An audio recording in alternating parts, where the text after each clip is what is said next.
Je suis Christelle Célis et ici, j'ai à cœur de t'offrir un espace de messages et de canalisation à travers ce podcast.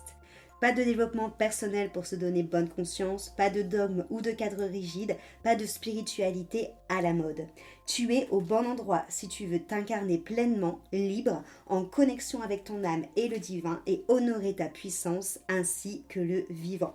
Je t'inviterai toujours à révéler ta propre vérité et ton unicité. Alors ensemble, découvrons les énergies qui t'entourent et les messages de ton âme. Installe-toi confortablement et que l'épisode commence. Bonjour à tous, bienvenue dans le nouvel épisode de podcast du jour. Aujourd'hui, grosse annonce, parce que je vous avais déjà un peu teasé le fait que le podcast allait changer de nom. Vous avez sûrement dû comprendre pourquoi. Ça fait mine de rien presque 6 ans que le podcast existe parce que je l'ai créé en mars 2020 pendant le premier confinement. Et ça fait déjà 6 ans qu'il existe. Et quand je me suis fait cette réflexion, je me suis dit, en fait, c'est tout à fait normal qu'il change de nom. Parce qu'en 6 ans, il s'est passé énormément de choses, énormément d'initiations, énormément de canalisation, énormément de chemins, énormément de conscience. Voilà, il s'est passé énormément de choses et finalement c'est logique quelque part que le nom de ma vie de sorcière ne soit plus du tout en lien avec finalement ce que je propose. Et en termes de contenu, vous l'avez compris, 2025, je vais pas revenir dessus sans 6000 ans, mais 2025 a été un réel tournant pour moi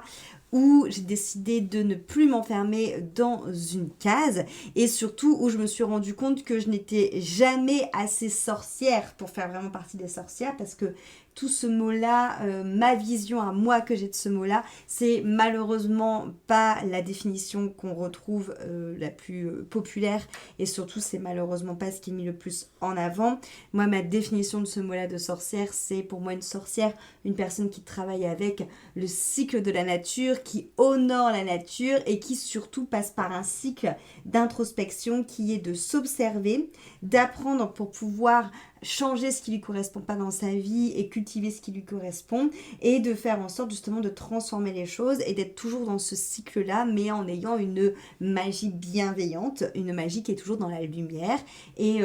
voilà, force est de constater que c'est pas forcément ce qui est le plus, on va dire, promu sur les plateformes. Et donc forcément j'attirais pas forcément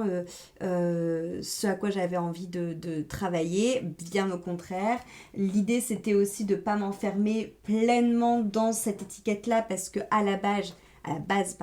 moi je viens de l'énergétique pure, donc avec beaucoup la spiritualité indienne parce que étant formée au yoga, forcément j'ai beaucoup travaillé avec la spiritualité indienne. Étant diplômée en art, j'ai également aussi beaucoup travaillé avec tout ce qui va être autour de la mythologie gréco-romaine et étant d'une famille de base chrétienne, qui n'est pas du tout pratiquante, mais j'ai quand même eu, on va dire, des bases, je vais vraiment mettre des gros guillemets quand je dis ça, mais autour justement de tout ce qui est cette religion, même si encore une fois, étant donné que ce n'était pas du tout une pratique qu'on avait, j'ai pas du tout été influencée là-dessus, mais c'est surtout mes études qui m'ont beaucoup ouvert, on va dire, la conscience et ouvert l'esprit sur tout ce qui va être mythologie en règle générale. Et je vous ai parlé du gréco-romain, mais aussi égyptien. Et petit à petit, voilà, ça m'a amené à plein de choses. Et c'est vrai que la sorcellerie a déboulé de tout ça. Parce que quand je me suis lancée en énergétique, j'ai d'abord beaucoup travaillé avec les archanges et avec Marie-Madeleine, Marie. Et petit à petit, du coup, comme je me suis rapprochée du chamanisme, je me suis après rapprochée de la magie élémentaire et de la sorcellerie. Mais force est de constater que je n'étais jamais assez sorcière pour entrer dans cette case-là. Mais je n'étais non plus jamais assez, pratiquante de telle ou telle religion, que ce soit en effet la religion bouddhiste par exemple, ou justement la religion chrétienne ou n'importe quelle religion pourrait être aussi dans ces étiquettes-là. Mais cependant, ça me plaît pas d'être dans les étiquettes, ça me plaît pas d'être dans les dogmes, ça me plaît pas d'être dans des cases. J'ai continué à étudier tout ce que j'avais commencé à étudier quand j'étais en école supérieure. J'ai continué à... faut savoir que chez moi, j'ai des je pense que sans rire, je dois avoir une vingtaine de dictionnaires sur les symboles qu'on retrouve dans les mythes, dans les croyances, dans les religions. Et voilà, je suis passionnée de ça. J'ai toujours été passionnée de venir un peu me rendre compte des convergences et des divergences qu'on peut retrouver dans toutes les croyances, dans toutes les religions, dans toutes les mythes et dans toutes les légendes, de faire le lien entre par exemple telle déesse qu'on trouve en Égypte, telle déesse qu'on trouve dans le panthéon gréco-romain, telle déesse qu'on trouve chez les Indiens, voilà, et de faire le lien avec tout ça et de faire la même chose avec les saints, de venir aussi confronter toutes les religions ensemble. Bon bref, j'ai toujours été passionnée de ça. L'année 2025, je ne vais pas revenir dessus, mais a été une année qui m'a vraiment encore plus ramenée à ma foi, et notamment une foi qui aujourd'hui m'est très personnelle et m'est très intime, parce que tu l'auras compris, c'est une foi qui rentre dans aucune case. C'est-à-dire qu'aujourd'hui, je ne peux pas dire que je suis croyante de telle religion, je peux pas dire que j'appartiens à tel courant spirituel, je peux pas dire que je fais telle pratique, parce que c'est vraiment un mélange de tout, parce que par mes formations que j'ai faites, parce que par tout ce qui est formation énergétique, par tout ce qui est formation autour du yoga, par tout ce qui est formation autour de tout ce qui est culture indienne, donc autour de l'Ayurveda, de tout ce qui est védique en règle générale, mais aussi par le chamanisme, où je me suis formée pendant plusieurs années, où j'ai énormément de pratiques, plus après avec tout ce que j'ai lu, j'ai fait énormément de voyages aussi ces dernières années,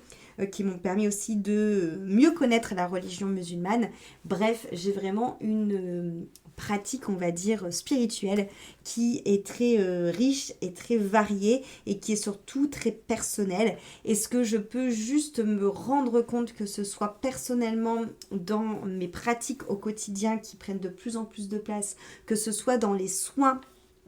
que j'ai canalisés, qui sont véritablement des soins où je suis juste l'outil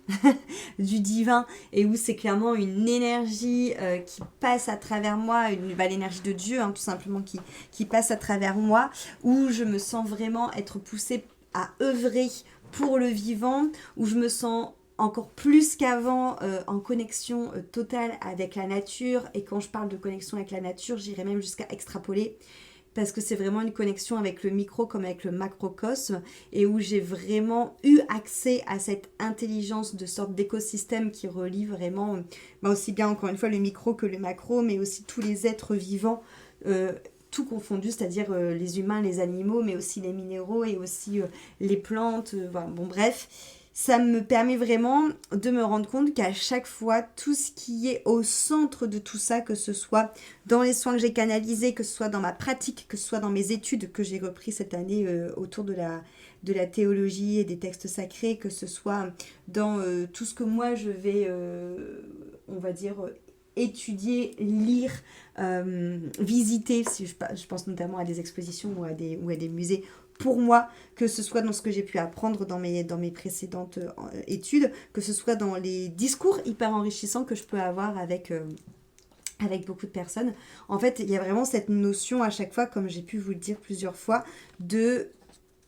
unité. C'est-à-dire que aujourd'hui, pour moi, le fait de mettre des personnes dans des cases spirituelle, de venir diviser les gens, c'est totalement une illusion. La division en règle générale est une illusion, parce qu'on pense qu'on est séparé du tout, or c'est faux. On pense aussi qu'on est séparé du voisin parce qu'on est différent, or c'est faux. Et là où la spiritualité et la religion est censée venir nous ramener à l'unité à l'intérieur de nous et venir nous ramener à notre âme, elle est censée aussi devoir nous ramener les uns avec les autres. Cependant, la religion et la spiritualité sont des choses qui sont très intimes, parce qu'elles vont vibrer avec notre propre vérité, et des vérités, il y en a autant qu'il y a de personnes sur Terre. Et c'est pour ça que c'est dur pour moi de vous expliquer clairement quelles sont mes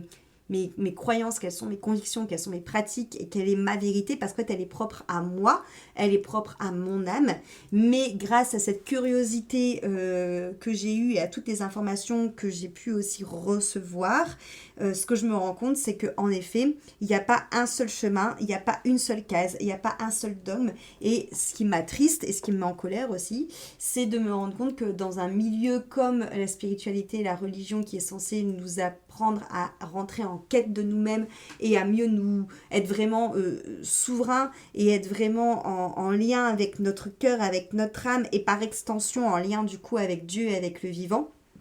Il n'y a aucune raison de chercher à se tirer la couverture, de chercher à savoir qui a plus raison que l'autre, de chercher à se monter les uns contre les autres, de chercher à rentrer dans des cases, de chercher à rentrer dans des dogmes. Bref, l'idée c'est de vivre sa spiritualité, de vivre sa vie comme on l'entend, de vibrer la vie que l'on veut, parce que lorsque l'on vibre notre propre musique, notre âme, la vie répond naturellement en nous amenant à nous tout simplement ce qui est prévu sur notre chemin de quête de nous pour être vraiment dans ce plein potentiel et surtout pour pouvoir vivre depuis l'espace le plus haut vibratoirement, depuis vraiment cet espace où vous êtes tout simplement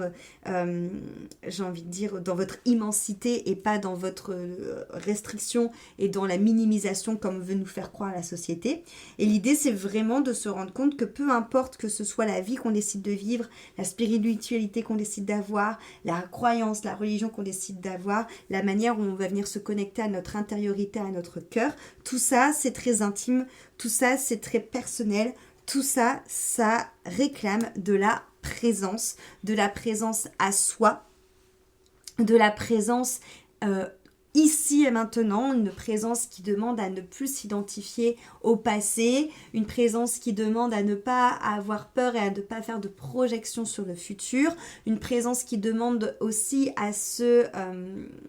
s'éloigner des projections que l'extérieur va venir faire sur nous, une présence qui va nous inviter à revenir à notre corps, parce que le corps c'est vraiment ce qu'on a le plus important, déjà parce que c'est notre véhicule qui nous permet de vivre pleinement cette incarnation sur Terre, mais aussi parce que tout passe par le corps. Il y a plein de personnes qui veulent à tout prix développer clairvoyance, clairaudience, tout ça, et qui oublie finalement que le premier véhicule qui nous permet de nous connecter à notre intuition, à nos ressentis, c'est notre corps. Quand vous rentrez dans un lieu, vous le sentez directement dans votre corps si vous êtes bien dans ce lieu, si vous n'êtes pas bien dans ce lieu. Quand vous parlez avec une personne, vous sentez directement ce que ça fait dans votre corps. En fait, notre corps est la première antenne de notre intuition, la première antenne de tout simplement est-ce que c'est bon pour moi, est-ce que je sens que mon cœur s'ouvre, est-ce que je sens que mon cœur se ferme. Bref, la présence c'est aussi revenir à ce corps, c'est revenir à son souffle, parce qu'on oublie aussi que le souffle, c'est ce qui nous relie à la vie, c'est ce qui nous relie au vivant, c'est le cadeau le plus sacré de la vie, c'est le cadeau le plus sacré aussi de Dieu, c'est ce qui est un super pouvoir qui nous permet de calmer le mental, qui nous permet de revenir en nous, qui nous permet tout simplement de calmer aussi toutes les angoisses, toutes les peurs qu'on va avoir, tous les doutes. La présence, c'est aussi pour moi l'ancrage. L'ancrage, encore une fois, vous le savez, mais c'est ce qu'il y a de plus important, parce qu'on peut pas demander à être connecté à je ne sais quel être de lumière, je ne sais quel être invisible, je sais quelle source énergétique, si on n'est pas bien ancré, parce que je vais reprendre l'exemple du trampoline, au plus vous allez bien ancrer vos pieds dans le trampoline, vous allez mettre de la force dans vos jambes, au plus vous allez monter plus haut dans votre saut. Et l'ancrage, c'est surtout super important, parce que t'as beau être connecté, être hyper connecté à n'importe quelle énergie, si tu ne sais pas la faire venir et la faire descendre dans la matière, ça sert à rien. Et c'est comme les personnes qui font moult développement personnel, moult développement spirituel, et qui en fait sont toujours dans la surintellectualité. C'était compliqué à dire ça comme mot. La surintellectualisation de tout ça, qui pensent avoir compris leurs blessures, mais qui mentalisent énormément tout ça, mais qui le font pas descendre dans leur corps et qui ne l'ancrent pas, qui ne l'incarnent pas. Donc la présence, c'est ça aussi. Et être dans la présence, quand vous êtes en pleine présence de vous-même, c'est là où on est le plus dans un état de calme, de plénitude, de sérénité. La présence aussi,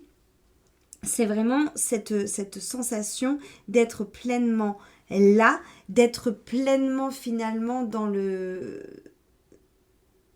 au-delà même d'être dans l'être, c'est la présence, c'est tout simplement être pleinement dans son cœur et dans son corps, et être pleinement du coup en lien direct avec la vie et avec Dieu qui est à l'intérieur de nous. Et c'est pour ça aussi que la présence c'est important, c'est parce que on a toujours tendance à aller chercher des réponses à l'extérieur Encore plus quand on se met dans tout ce qui est dev perso et dev spirituel, on va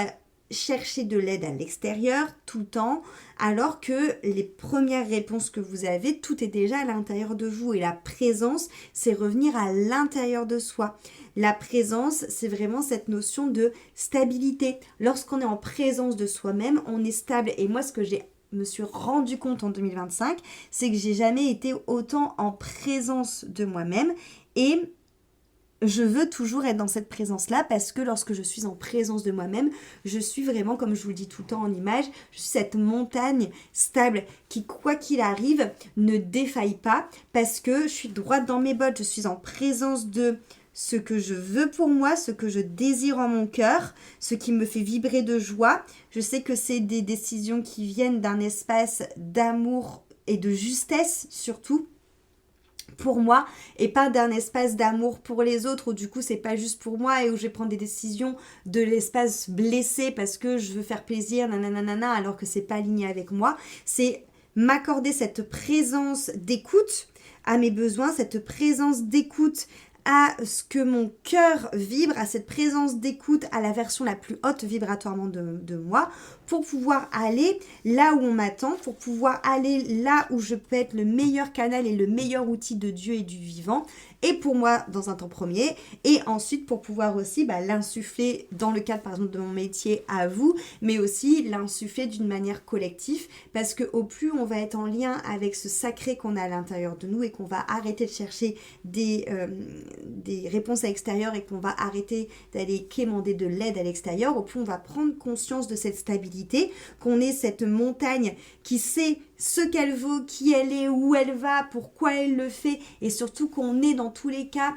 une créature de Dieu, qu'on est dans tous les cas un outil de Dieu et que tous les doutes qu'on peut avoir, tous les questionnements qu'on peut avoir, c'est soit un manque d'humilité, soit un manque de foi, et même des fois, bizarrement, ça peut être même parfois relié, ou ça peut être aussi tout simplement parce qu'on choisit le chemin de la peur et pas du tout le chemin de l'amour, mais lorsqu'on est en présence, tout se calme, tout devient stable, et on sait en fait tout simplement où on va parce qu'on comprend qu'on est justement,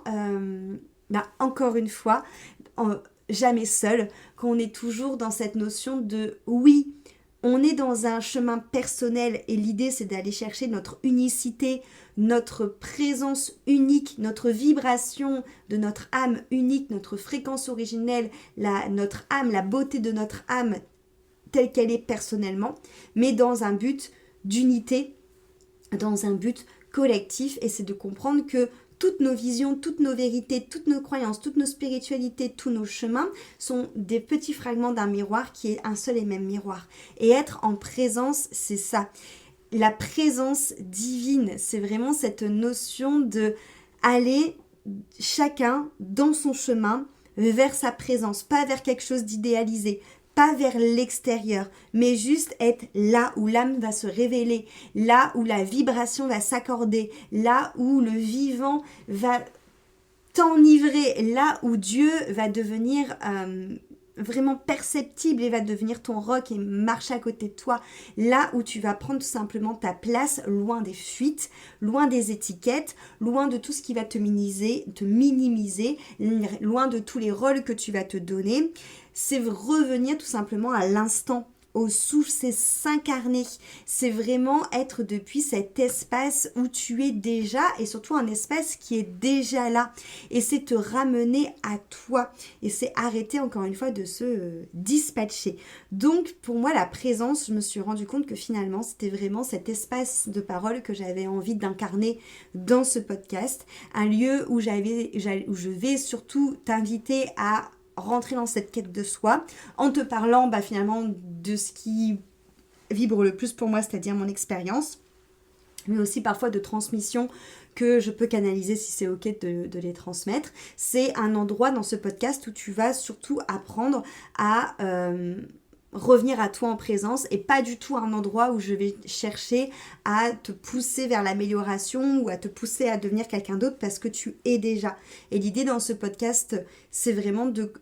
revenir tout simplement à l'origine et à la fréquence, et ça paraît peut-être tout bête, mais c'est en effet pas si simple parce qu'on est dans une société qui nous montre une réalité qui n'est pas la seule et unique réalité, mais qui nous fait penser que c'est telle réalité qui est faite d'obligations, qui est faite de devoirs, qui est faite de devoir rendre des comptes, qui est faite de devoir rentrer dans des cases pour être accepté. Mais une fois qu'on comprend que la séparation n'existe pas, une fois qu'on comprend finalement qu'on peut sortir de cette réalité-là, parce qu'il y a tout plein d'autres réalités qui existent et que surtout tu as un paradigme qui existe, qui est en lien avec ta vibration, et que si tu reviens vraiment à cette présence de vibration, et bien forcément tout va s'aligner et la vie va répondre naturellement à tout ça. C'est vraiment comprendre en fait que ce podcast, avec ce nom de présence, c'est une invitation à habiter pleinement ce qu'il y a à l'intérieur de toi, aussi bien ton corps, ton souffle, ton cœur, ton âme, et de sortir de tous les conditionnements et de vraiment se souvenir que le vivant est en toi et qu'on est relié à tout, et que être lié au vivant, c'est être lié à tout ce qu'il y a sur cette terre, à tous les êtres vivants, et j'ai même envie de dire au-delà même de cette terre, mais ça on y reviendra petit à petit pour pas que ça vous paraisse trop péché ce que je raconte, mais l'idée c'est vraiment de prendre conscience que on fait vraiment partie d'un écosystème, et que lorsqu'on honore le vivant à l'intérieur de nous, on honore aussi bien le micro que le macro. Lorsqu'on honore la terre, on honore Dieu, et que tout est relié, et que c'est pas une question de culpabilité, de mérite ou de devoir souffrir ou de se dire ok c'est comme ça. Non, en fait on a vraiment un pouvoir créateur qui est fou, mais réellement, et lorsqu'on est dans la présence, lorsqu'on se relie à cette vibration de notre âme et de notre cœur, on devient vraiment un créateur, tout simplement à l'image que la vie est créatrice, tout simplement à l'image que Dieu est créateur. Et c'est vraiment pour moi ce podcast un espace d'invitation à l'essentiel, de retrouver ta propre voix singulière en m'aidant de ma voix singulière, en m'aidant de mes expériences qui sont uniques, parce que c'est mes expériences, mais c'est ces expériences-là que j'ai envie de vous partager pour que vous puissiez vous-même créer votre propre expérience, votre propre relation intime au vivant, à Dieu, à la terre, à votre spiritualité, à votre cœur, à votre âme, et ainsi tout simplement avancer sur ce chemin. Donc c'est pour ça que le nouveau nom de ce podcast sera présence, et pour moi clairement bienvenue dans la lignée de tout ce que je vais vous partager, aussi bien comme contenu, comme partage, mais aussi comme proposé en termes d'accompagnement ou de coaching, voilà, que j'ai déjà pu vous parler, que ce soit vibration, transmission, les immersions ou l'école du vivant. Voilà, j'avais envie de vous faire un podcast aujourd'hui pour vraiment vous parler de ça, de ce nouveau nom du podcast que vous pourrez trouver du coup sous le nom de présence, ou tout simplement mon nom et mon prénom, donc Christelle Célis. Dis-moi en commentaire si ça résonne pour toi ce nom-là. J'ai l'impression que c'est un nouveau commencement, alors que c'est juste la suite de quelque chose, mais c'est vrai que quand je me dis que ça fait 6 ans que ce podcast existe et 6 ans que j'avais pas changé de nom, waouh, c'est très fort et c'est très puissant pour moi. Donc encore une fois, merci de me suivre dans ce chemin-là. Je suis ravie de vous avoir à mes côtés. Je suis ravie d'échanger aussi avec vous. Donc merci pour tout ça. Et merci pour votre écoute. Et on se retrouve mardi pour un nouvel épisode. Cet épisode t'a plu, pense à lui laisser une jolie note sur ta plateforme d'écoute de ton choix. Et aussi de le partager aux personnes à qui il pourrait être utile.